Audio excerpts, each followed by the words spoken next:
Joining me now for more on this is former UK Labor MP Denis MacShane. Denis, thank you for joining me.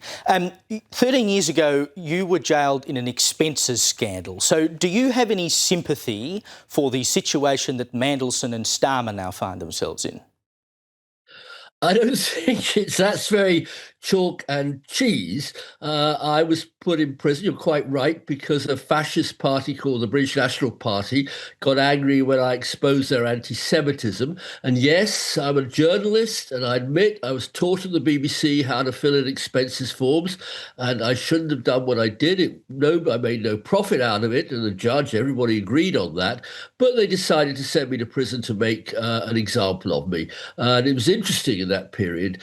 It was a Tory, what we call a Tory government, a Liberal government, you'd say, in Australia at the time. Not a single one of their MPs got into any judicial trouble. It was all piled onto Labour. But that's just the hypocrisy of the British establishment. But I shouldn't have done it. Mea culpa, mea maxima culpa. And I wish to God that Peter Mandelson had maybe looked at that and the other MPs who got into serious trouble and maybe rethought his relationship with Jeffrey Epstein, his relationship with money, and he'd be in a much better position now. Well, so Keir has said that he's admitted that he knew of the relationship between Mandelson and Epstein, but now he's kind of backtracking and saying, oh, well, I didn't have the full details and Mandelson lied to me.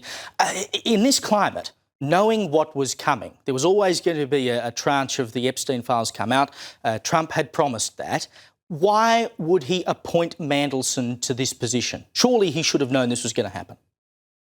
That's a perfectly correct question, and the answer is I don't know. Very remarkably, I mean, I've been involved in politics for about 50 years. I have never heard a Prime Minister of any sort apologise to the British people for a mistake he made. I mean, Boris Johnson trousered £14 million from Putin oligarchs to run his anti-European campaign, and he did terrible things during the COVID crisis, put really corrupt people into the House of Lords.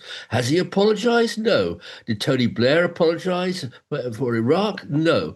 So, I mean, Starmer's breaking the mould there. But the plain fact is that he is now, after nearly 2 years as Prime Minister, he's just tied to too many small mistakes accumulate. And this is a big one.